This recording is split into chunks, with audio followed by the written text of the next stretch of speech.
All right, we're loaded in here. Then you're going to go Give on it a to second. IG. Yep. Just Okay, gonna give it a second to connect. cool. And we are active. All righty. All set. Well, we're back with another live edition. As you can tell, you get to hear us talk some more. I'm excited to be back doing live streams. Um, you know what that means, though. If it's a Saturday before a Sunday, that means we're talking Ravens football. Welcome back to the channel, everybody, to another live edition of Dumb Gun Sports Talk, where we're going to be breaking down today the Ravens matchup in Week 12 against the New York Jets on Sunday tomorrow at 1 p.m. at the bank. So this is a game we need to win. Obviously, we cannot afford a letdown here. We need to come into this game ready to go, take care of business, get the dub, stay on Pittsburgh's heels. They've got a tough game in Chicago, so we need to take care of business at home. We're at home for the next 3 weeks, actually, folks. So we really do need to get it done here. Oh, by the way, I'm Gonz, and that's Dom. If you're new here and don't know us, welcome to the channel. But anyway, yeah, must win for the Ravens. They're in must win mode. There's no excuses for letdowns. Let's jump into it. But before we get going on the injuries, because there's a couple things to go over, are you doing okay today, Dom? How's it going? Doing good, man. It's sunny outside, so that must mean the heavens are shining upon the Ravens and their fortune to try to win this game on Sunday. So I'm staying excited to be positive back at the about it. bank. It's been a month. Yeah, been a month. 3-game homestand coming up for the Baltimore Ravens. But I'm excited for it. Let's talk Ravens Jets. I hope it's not as a good one. I just hope we murder them. But let's just discuss. Let's just get the win and get out healthy, because Ravens have not been as fortunate as they were coming out of their bye with the health of their team. It was a laundry list almost coming into this week, but it did get better. Would you happen to have that injury report, Dom, or no? I indeed can pull it up. Oh, wonderful. I indeed can pull it up. Give me 1 second, folks. So yeah, like I said, a lot of familiar faces returning on Thursday and Friday, so it doesn't look nearly as bad as it did on Wednesday, with a lot of vets missing practice. And even better, only 2 people are ruled out for the game. Everyone else doesn't seem to have a game day status, meaning that they will be good to go for this game coming up tomorrow. So yeah, I mean, you're at the point of the season where you're just going to get nicked up, and you're battered and bruised from a long turmoil of 11 games so far. So this is what it's part of football, is what I'm trying to say. I mean, everybody's dealing with something at this point. It's just a matter of managing your body. So I guess that's what's the case is here for the Ravens this week. As like we said, a lot of vets made their return. I think while Dom's pulling that up, I'll start with Lamar Jackson. He did miss practice Wednesday, but again, I think we talked about it on here. I'm not sure if we did. It was not surprising that he would miss practice on Wednesday. I mean, he did it last week dealing with an ankle, or no, this week was an ankle. Last week it was something else, a It was knee. knee soreness last week. So he's battered and nicked up, and he got sacked 5 times by Myles Garrett. I mean, we got to do a better job up front. So not surprising there, but he did hint in the press conference on Monday, or no, it was not Monday, Thursday, that, this could potentially be a regular thing for him, taking days off of practice just to rest. He'd have to run it by Coach Harbaugh. That was his words. So if that doesn't speak volumes to me about how bad the offensive line is, I don't know what does. I mean, the only reason he's taking days off because he's taking too many hits in the pocket and getting sacked too much. So, maybe Harbaugh can have a wake-up call or something about this offensive line. If your quarterback is starting to take days off of practice from different injuries, maybe you need to do a better job up front and not say they're just playing very well when they're clearly not, but we'll see. Hopefully that's a wake-up call, right? I'll hear your thoughts on that in a little bit too, Dom, because that's something that came up to me. You know what? Go ahead and give me your thoughts on that now before we go down the injury report. Yeah, KBZ, thanks for joining the chat, man. Appreciate it. Yeah, I think Harbaugh definitely cannot stray away from what this offensive line has been. It has not been great.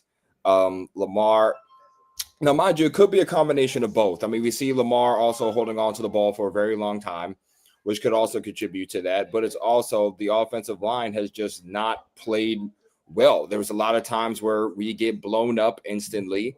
Henry has not even had his best games against. I'm very shocked that Henry has had the yardage he has right now this so far into this year. With this offensive line play. And you can even see it in the red zone because we can't run the ball in the red zone because this offensive line gives us no push in short yardage situations. It's very, very concerning. And Harbaugh can't just keep saying the offensive line is playing well when we're seeing the footage in real time. Like it's not like we can't see what is going on. We're watching it. We're watching it in real time. People who have access to the all 22, you guys see it. Like you guys see, like this offensive line has not played up to standard. I don't know where this offensive line ranks in terms of the NFL, but I know it must be pretty low regarding how many times. I mean, Lamar Jackson is among the top QBs who's getting sacked this year. I think he's top 10 in getting sacked.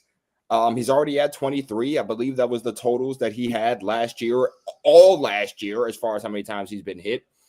And he got sacked 5 times against the Browns. Now, I know I can't say anything because, I mean, Josh Allen just got sacked 8 times against that Houston Texans defense that just feasted. But you can't keep shying away from this. At some point, you have to shake things up. And the trenches have got to be addressed on I would say on both sides of the ball. But since we're specifically talking about the offensive line, it has to be addressed because Lamar is taking way too many hits. And I think it shows in his play that he also could be getting a little nervous out there when he's dropping back. So you have to address it. You have to address it. It starts with the guard play. And maybe when you see an improvement in the guard play, we'll see an improvement on the edges and from Linderbaum. But until you improve the guard play, it's not looking good for this Ravens team offensively. No, you gotta switch it up. I think the answers could be within your team. So it's like you got to just give people a shot and see what happens and see if you're really using the best starting 5. You never know until you try. I mean, Falele, Voorhees just been awful. Rosengarten taking a step back from last year. It's really terrible. I don't know. I really don't know. KBZ, I hear you. Like Falele has not played up to standard. He has good days. He has really bad days. Like he's just not. Well, it's you can even break it down more than that. He has a few good plays, like on that Henry 50-yard run in the Browns game to put us in the red zone. Falele had a key block. He had a key block in there. The problem with Falele is there's just so many more misses than hits. So many more whiffs and bad plays than good. And a lot of the times he's looking lost out there. Yeah, like, you can see like he's sitting there like he's just looking for who to block. Like it's just and Voorhees with the same thing. There was a highlight from last week of Voorhees just getting absolutely dominated in a matter of seconds when Henry was about to cross the line of scrimmage to maybe get some yardage in the red zone. I mean, it's just I don't know what the issue is. Don't know. I don't know, but we're gonna have to do some soul searching here. But at the end of the day, if your head coach, you can't even honestly, if your head coach is not willing to make changes, there's nothing you can do. There's nothing you can do. But we just gotta hope for the best, and you hope that Lamar talking to his offensive line this week gives you that sliver of potential hope of change. I don't know. We'll see. We'll have to see how things pan out. I know Harbaugh's been big on Emory Jones coming back too and getting some time to play. So put him in, see what he can do. But anyway, we'll see. That was a little bit of a rant. So anyway, more on the injury report. Hamilton back and ready to go. Justice Hill practiced full all week, so he's ready to go too. Humphrey's back and ready to go. Like we just talked about, Lamar likely missed practice with a calf injury early on, but he's good to go. No designation there, along with Ronnie Stanley dealing with an illness, and Voorhees back and ready to go as well. So Ravens relatively healthy at the moment. I know the two key names we still see on there are Rashad Bateman and Keon Martin still dealing with that rib injury. It's now listed as a rib. It was listed as a chest. So they are going to be out for the game. Hopefully Bateman's back sooner rather than later. You kind of wonder maybe if that had an impact on the game last week too, because he's a pretty good route runner and can make quick cuts, get open on short routes. And without having that could play a factor in the quick game. So we need him back ASAP. I know Dom was telling me potentially for the Bengals game on Thursday. So we'll just have to keep seeing what happens.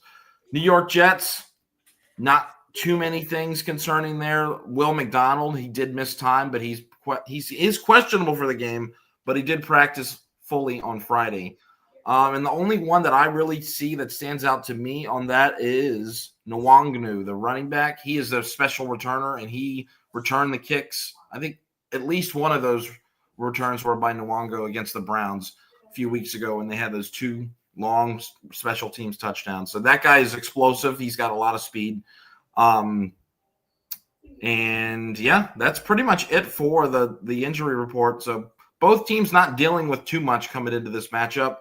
But probably the biggest headline that coming into this game is the quarterback switch that the Jets made, going from Justin Fields to former Raven Tyrod Taylor out of Virginia Tech. Someone that we do know very well. John Harbaugh was still the coach when he was drafted. So maybe advantage Ravens. We'll see. But I do feel like with this QB switch, I feel like Tyrod has played better this year than Justin when he has his opportunities. But I feel like the ceiling for Justin is bigger or is higher because of the age and just – what he can do with his legs. I don't feel like that Tyrod is as good of a runner as he used to be because he's getting old, and I don't think he's as dynamic as Justin is. So Ravens can take advantage of that with their pass rush. KBZ said the Jets O-line isn't bad. Is it not that bad? Okay. I didn't think it was that good, but if it is something decent, yeah, we do need to try to get pressure by sending more blitzes. So that I guess we can transition right into the defensive side of the ball, Dom. Getting after Tyrod Taylor, I think we did a nice job doing what we did with Shadur and Dylan Gabriel. I think we need to do more of that. I like sending the house.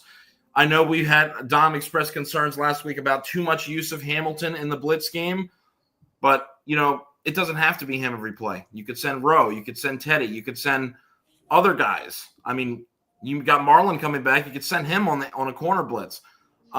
Mix it up. But I think you should keep this thing going because, again, the Ravens have struggled this year with getting pressure with 4. So to help with that, send 5, send 6. Not every play. You don't have to go Wink Martindale and just send cover 0 every play. God, that used to drive me nuts. I know you remember that. But just mix it up. Try to get him confused. Force him into a bad decision, and you should be okay. That's how you force turnovers.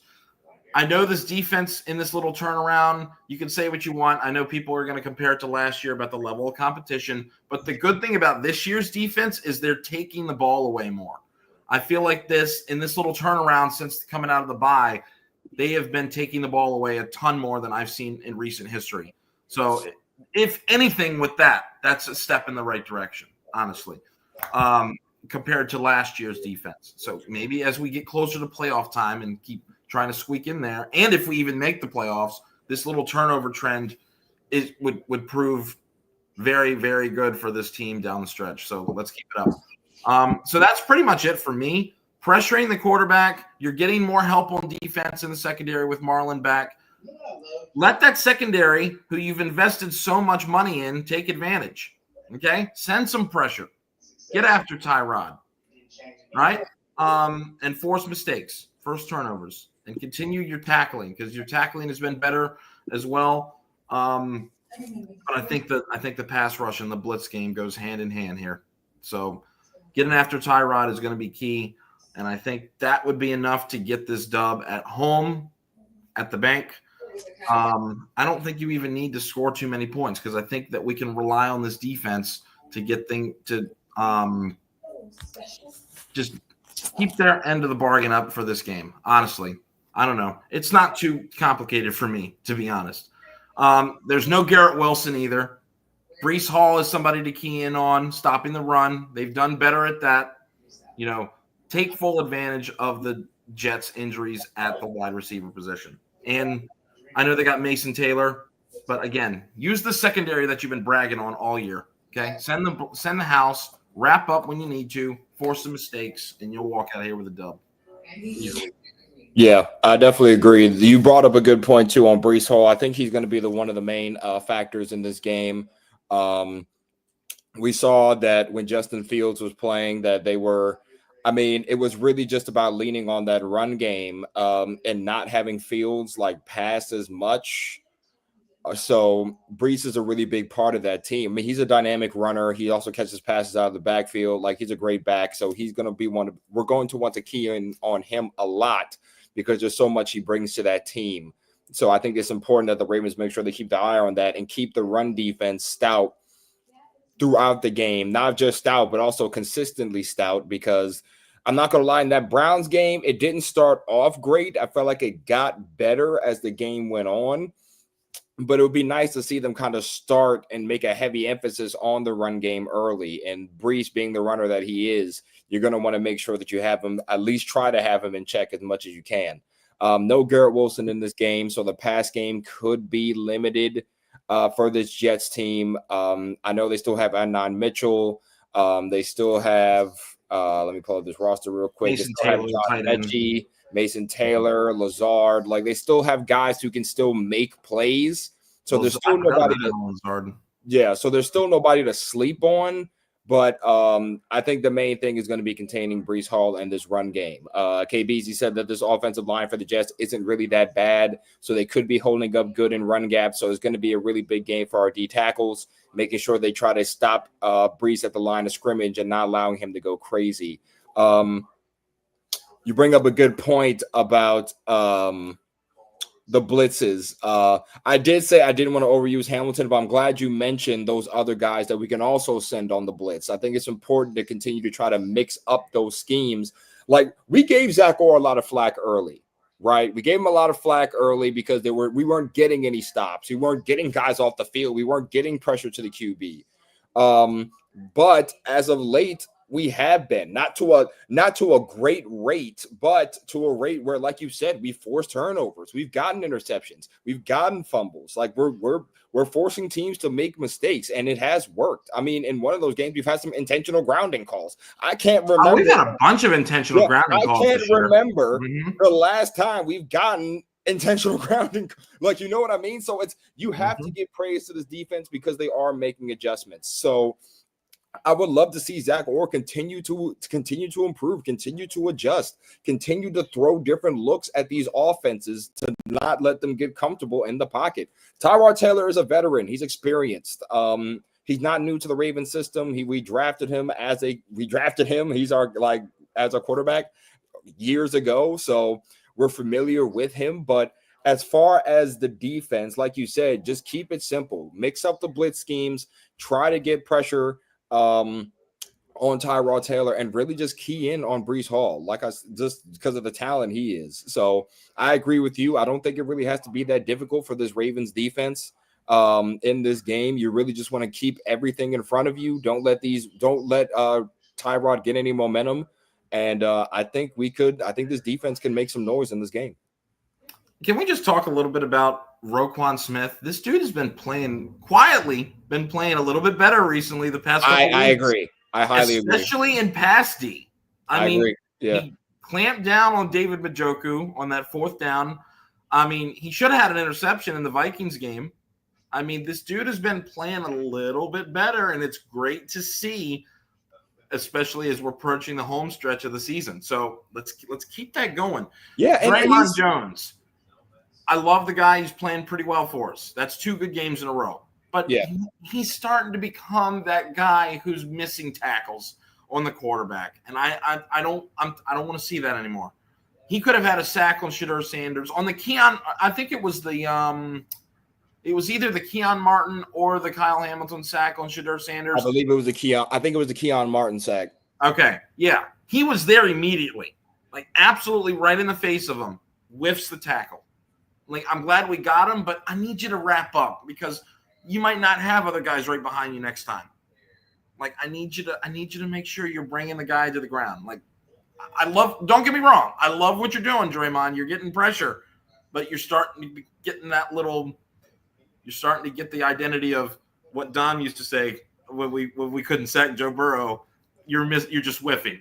You're whiffing, and they're getting away, and they're extending the play. Wrap up when you get a chance. Okay, this dude had 5 sacks coming into Baltimore when he was traded. It wasn't an issue in Tennessee. I don't know why this always seems to happen in Baltimore, where our pass rushers just miss the freaking sack. Get these guys down. Yeah, right?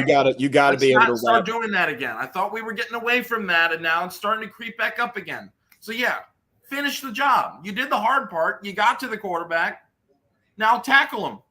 So let's not get that identity, please. Please just bring the guys down. Bring them down. Yeah, you got to be able to wrap up. Before I get to want to have your DBs doing a better job of that than your actual physical line of scrimmage pass rushers.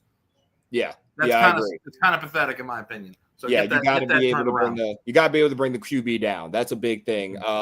Before I get to Draymond real quick, you brought up a great point about Roquan. He's been playing extremely well.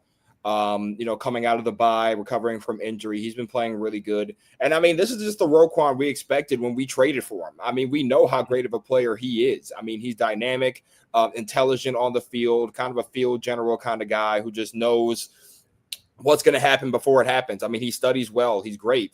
It's just good seeing him get back to that stature, that standard that he brought in when we first got him. Because even when we first traded for him, he was playing extremely well. So it was great to see him. But I think that also has to do with just who's playing next to him. Like Teddy's been playing extremely well too. And you can't really ignore that. Having Hamilton come down to the box has also been extremely important for his level of play. Like they help him, he helps them. Like it's just that cohesion matters. So having Teddy there along with Kyle coming down to have a low heat and Malachi up top, I mean, I feel like it's done really well for this Ravens defense. It's done really well for Roquan's level of play. So I think it's great to see him back to that standard. Going back to Draymond, I think the Draymond trade, I mean, I think he's been playing also extremely well. I mean, I said in the first game that he played, that juice that he brought he's explosive on that side of the defensive line. He's explosive. He brings juice to that defensive line. He knows, I think he addressed some things in one of those post-game press conferences saying, there's some things he knows he needs to clean up, some things he knows he can do better. So I think he's just learning, getting into the system, but I like what he's brought. I think he was a great addition to this team. I think, I hope he continues to get better. And I would like to see him next to playing alongside of Mike Green to see them both kind of play off each other, see how that goes. But yeah, we got to make sure we're wrapping up the QB when we're getting to the backfield because we've struggled to do it this year. So the fact that we can get there, we have to be able to bring him down because we haven't been able to do it. And getting back there is hard enough as it is. So when you get there, you have to execute and you have to finish. Those are some of the most important things. That's football 101. Bring that QB down.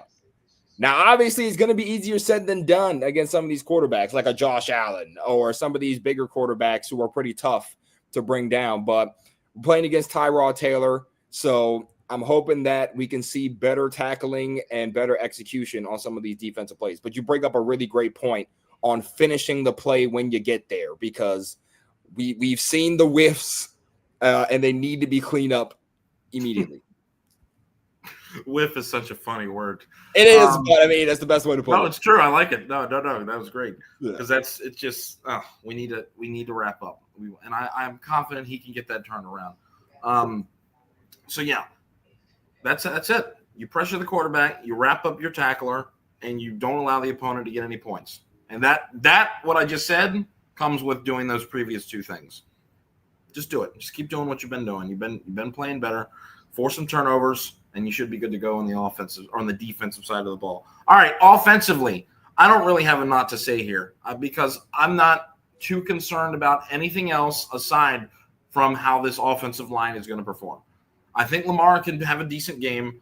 I think if we have a little bit more time in the pocket, a little bit more push on the line of scrimmage, I think that will open up everything that we've been criticizing the offense of in the past.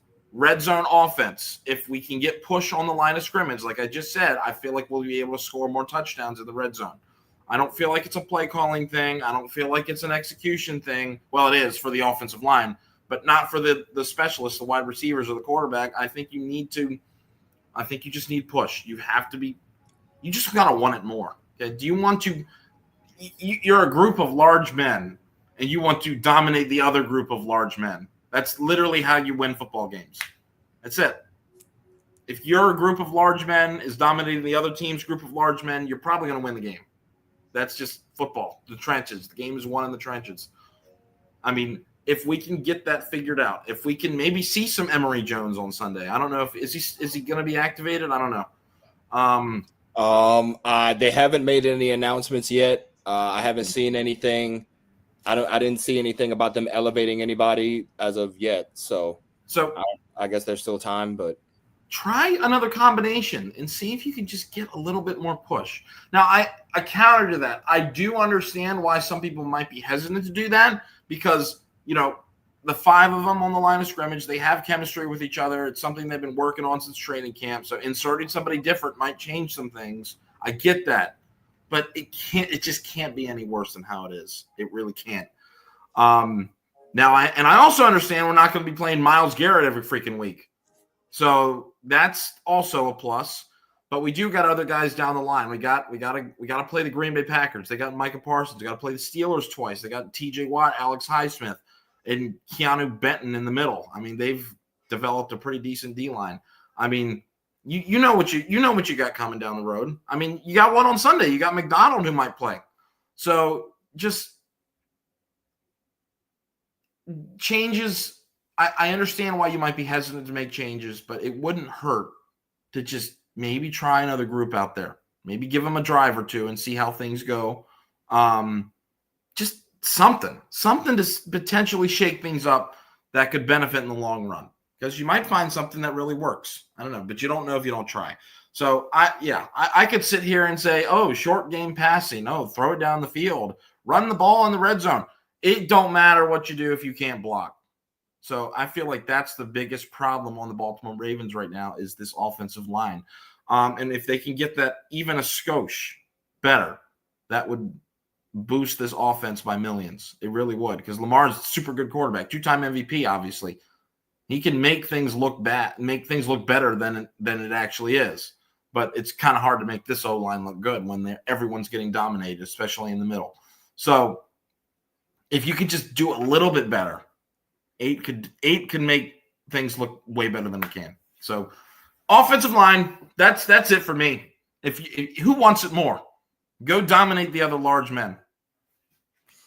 Yeah, it's funny how you put that, but yeah, this has to be the game where the offense kind of gets back to where it was, right? We haven't really seen a good Lamar Jackson game since probably week 2.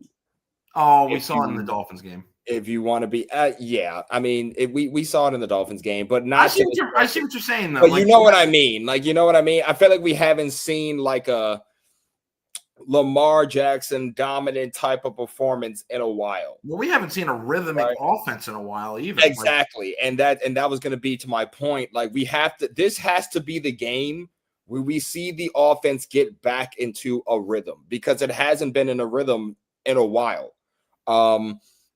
Now, mind you, you can credit the defenses we played because they've also been pretty stout. I mean, if you think about it, we played since I would say since the Rams. I mean, we played a Rams defense that was pretty good. We played a Browns defense, which you could say is probably top 5 in the league. We played a Vikings defense that's pretty stout as well. Like, we played some pretty hectic defenses. So I'm not going to say that you're going to score 40 all the time, but that's not really what I mean as far as this offense getting back on point. It just seems as though right now the offense doesn't have a consistent rhythm. Like, it just nothing really seems on point. Nothing really seems like as part of the design.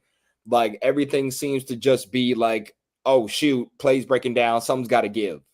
these past couple of games. So I would like to see the offense get back to a stable condition as far as moving the ball downfield on key.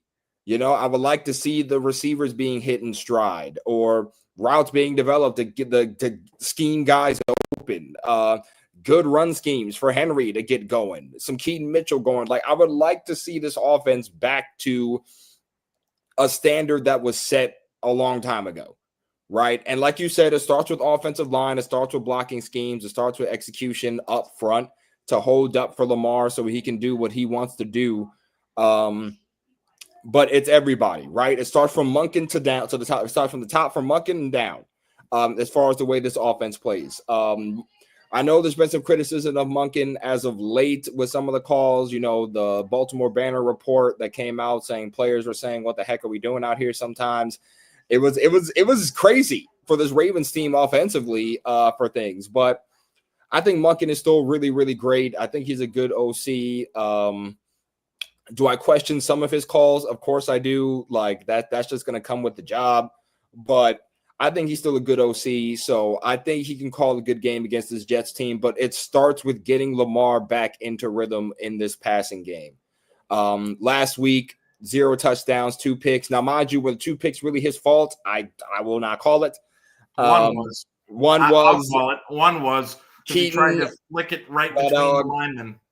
Yeah, so but there was pressure, so maybe not. I don't know. Yeah, I mean, my main point is to not really go on a tangent here. My main thing is just getting Lamar back into a groove. Oh crap, I forgot he had 4 touchdowns against Miami, so that was kind of a good. That's what I said earlier, right? But I'm just saying, as far as Lamar being himself, feeling good, getting frisky. Like, I would like to see him back at that again. So let's get Lamar comfortable, 1. Let's get this run game back going again, 2. Henry, I would like to continue to see more Keaton Mitchell carries as the year goes on to give Henry that rest. I mean, we see what Keaton Mitchell can be, can do, and can become going forward. So let's keep getting him the ball as much as we can. No Rashad Bateman this week, so let's get D-Hop some more targets, man. I like seeing, bro, whenever we throw the ball in D-Hop's vicinity, either he's getting a penalty or he's coming down with it. So I would like to see D-Hop being schemed up more going forward. I'm guessing we'll probably get Bateman back for Thanksgiving. I know it's a short week, so they may not try to rush it. We'll see how he plays. We'll see how he practices Monday, But yeah, I would like to see D-Hop get involved more, scheme him up more, get him open on some short routes, get him just let him go, be him. But yeah, the Jets are 22nd in total defense. Oh wow, really? So let's get it done. Yeah, and we will be going against a familiar foe and Brandon Stevens, who actually, I know Ravens fans, he's been playing well this year. Listen, I know he's been playing well this year. I know, I get it. We've had our trepidations with him, but this year he's been playing well for this Jets team. So I know Lamar knows him well, so he'll probably try to attack his weaknesses. But yeah, I think if you're this Ravens offense, it's pretty key. Get Lamar comfortable early. Let's get this offense back into rhythm. This could be the game to do it. Not saying the Jets are a pushover. Obviously, you don't want to undermine any opponent in the NFL because it's any given Sunday. We've seen it this year with some of these upsets. I mean, freaking Panthers beating the Packers or freaking Giants I know they beat somebody who they probably weren't supposed to beat. I forgot who it was. Philadelphia. The Eagles, right? Yeah, they beat the Eagles. So it is any given Sunday in the NFL. So you never want to undermine any opponent. I don't care what their record is. I don't care who's playing. I don't care who's cheerleading for them. The Jets' rush defense is pretty bad. Well, it's not pretty. It's 23rd. Well, again, yards per game. Run the ball. But yeah, so you don't want to undermine any opponent. You get in there, execute. And again, I think offensively, once you get Lamar comfortable, I think you're fine in this game. I think the Ravens should be able to handle it well. Yeah, I mean, that's pretty much it. Offensive line, pass rush on defense, force the mistakes, blitz, wrap up, get interceptions offensively. pave the way for the offensive line. Run the ball with Henry, get some push, and you should be fine. Take care of the football. No more. I don't want to see any more interceptions. So please, let's not tip the passes right to the Jets, please. That part too, yeah. So yeah, I mean that's it. That's pretty much it. I think we've given our thoughts on that. Now it's time to predict the score. What do you got, Dom? I would like for this to be like 42 points by halftime so you can get the starters out. But no, I think the Ravens can do it. I think they can win this game 31-10. I think that will be the score. I think they can win 31-10. I feel like this offense can get back to it. And they can just handle business. So give me the Ravens 31-10 at home. 31-10. So that's a 21-point game. I'm thinking 28-14, maybe 28-13, something like that. I think we can get in the end zone a couple times, maybe a couple passing touchdowns. Hopefully we can get Henry on the board too. So yeah, I'm going to go 28-13. How about that? All right, that works.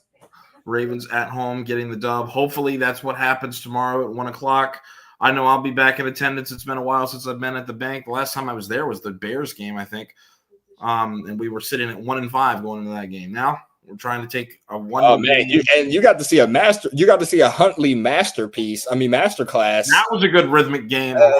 Maybe you know what I mean. Like you got to see a Tyler Huntley masterclass against Chicago. That was pretty dope. Yeah, Chicago, where we forced 2 intentional groundings, like you were saying earlier. There you go. So yeah, hopefully we can get some rhythm back on offense, get a little bit of momentum riding into this Thanksgiving night game, which happens to be in just about 4 days. So, I think that's also why I say it's important to try to make sure you handle business as early as possible, so you can get your starters out and you can get ready for whatever Joe that you're going to get on Thursday, because Joe Burrow will not be playing tomorrow. He's not going to be activated today. He'll be back for the Ravens. So he's probably aiming for that Thanksgiving return. So whatever Joe you're getting, you need to get your players ready for that. So try to handle business tomorrow, get your starters out, and get ready for Joe or Joe. And Joe we'll have another longer break after that Thursday night game too. Yes, so we'll get 10 days. Thank the Lord. We can just handle business for these next 2 games. You get a 10-day rest to get ready for the Pittsburgh Steelers. If you can get the 7-5, that's huge. Yeah, that is huge. Yeah, so let's just keep this train rolling. Okay, beat the Jets. It starts with beating the Jets at 1 p.m. tomorrow. Starts with Sunday. All right, I'll be tailgating too. It's going to be fun. It's going to be chilly, hopefully. It'll probably be a nice, not too chilly, hopefully, but it'll be about. I think it's going to be about mid 50 degrees. Oh, very nice, very nice. On Sunday, very nice. If I'm not no mistaken. rain either. Yeah, I think it's going to be about mid 50. It'll be great. It'll be great. So well, we appreciate you rocking with us. What'd you say? I'm about to say it should be only mid 50 degrees, so you should be very all nice. set. Very nice. Good. Let's get some beer. Let's get some whatever drinks you guys like to drink. So yeah, got a good slate of games. Yeah, it's gonna be 55, dry and sunny on Sunday. So. All right, Ravens, handle business. Yep. There you go. All right, got a lot of games tomorrow. Got a good slate of games tomorrow. Chiefs and Colts, other things around the AFC. Please, Colts, do your job. Bengals, Patriots, Steelers, Bears. Go Bears. Bears, do your job. So we'll see what happens. It's going to be crazy. Hopefully the Ravens have a shot tomorrow to be on top of the division if they win and the Steelers lose. So we'll see. We'll see. Hopefully the Bears can handle business. All right, but anyway, thanks for rocking with us in this live edition, pregame live edition of Dumb Gun Sports Talk. We had a couple comments, so appreciate you, KBZ, if you're still here, for stopping by and leaving some comments. You heard our scores. We both have us winning. Hopefully we are sitting at 6-5 tomorrow. Anything else, Dom, before we get out of here? Nah, man. Handle your business tomorrow. Go 1-0 tomorrow. Get ready for Joe Squared on Thursday. Joe Squared. I mean, all right. Whichever Joe. We don't know it's Joe yet. So. All right. Well, yeah, we'll see if your team wins. Hopefully you agree with us. Are the Ravens going to win? Or why do you think they're going to win or lose? Why do you think your team's going to win or lose? Doesn't matter. Leave a comment if you would like to interact with us. We'd love to read it.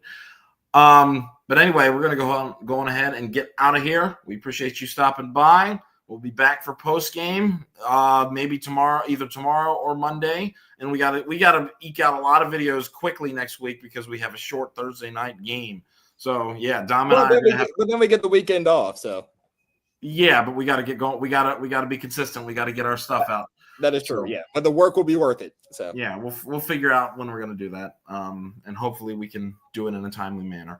But anyway, thanks again for stopping by. Enjoy the game tomorrow. Enjoy the whole slate of games tomorrow. And we'll see you later. Go Ravens.